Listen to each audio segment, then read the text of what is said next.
This is from Surah Maryam. وَأَوْصَانِي بِالصَّلَاةِ وَالزَّكَاةِ مَا دُمْتُ حَيًّا. My Lord has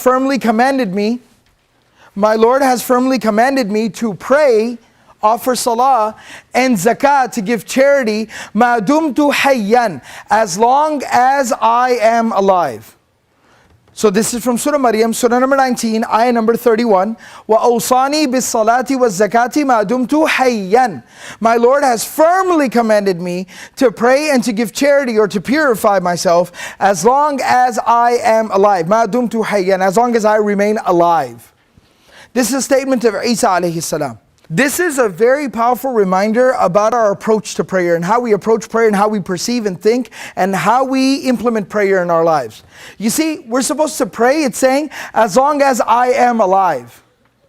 Till my last breath, I am committed to salah, to prayer. Now what does that exactly mean? It means no matter what comes up, prayer is something that I will hold on to till my last breath. I will concern myself with till death. And the Prophet ﷺ demonstrated this. He lived this. This isn't just theory. This isn't something just fancy to say. It's not just a fancy slogan. The Prophet ﷺ lived it. You know, about a week before the passing of the Prophet ﷺ, he fell very ill. He became ill. And the Prophet ﷺ was incapable of standing up and even walking on his own very soon after. So the Prophet ﷺ, what he did, he would send for a couple of Sahaba to come to his home to get him. Alright? And the hadith actually mentions yuhadi bayna ithnain. He would be carried in between two people. Yeah, and what that word yuhadi means in classical Arabic is, you know when you have trouble walking on your own and you put your arms around like two people's like necks, two people's shoulders, and they kind of carry you and walk with you like this? Right? That's called yuhadi bayna ithnain. To kind of stumble and walk and to be led by two people. So the Prophet ﷺ would send for two Sahaba, they would come to his home and they would carry him, he'd put his arms around their shoulders and they would literally carry him to the prayer like this. But he would still go for prayer. And subhanAllah, something beautiful, and rather something very profound that we find in that narration. We know about the Prophet ﷺ, he was a little bit taller than the average individual. When he was standing in a group of people, he was just a little bit taller than everybody. He wasn't freakishly tall, like he wasn't like 7 feet tall, but he was just a little bit taller than your average person. And so the hadith actually mentions that while they would be leading him, because he was a little bit taller than them, his feet would be dragging on the ground behind him.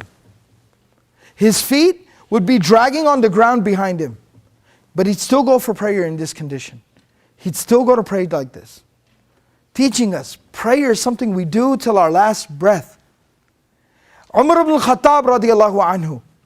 Can anyone tell me how he passed away? He was stabbed while he was leading the prayer. Alright, he was stabbed while he was leading the prayer. The narration goes on to tell us that Umar radiallahu anhu has this big open wound. He has literally a hole in his stomach. And he's lying there and he's bleeding out and he's fading in and out of consciousness. And then while he's in that state and in that condition, he hears the call, the adhan for prayer. And he starts getting up. Everyone around him is like, oh, wait a second, where do you think you're going?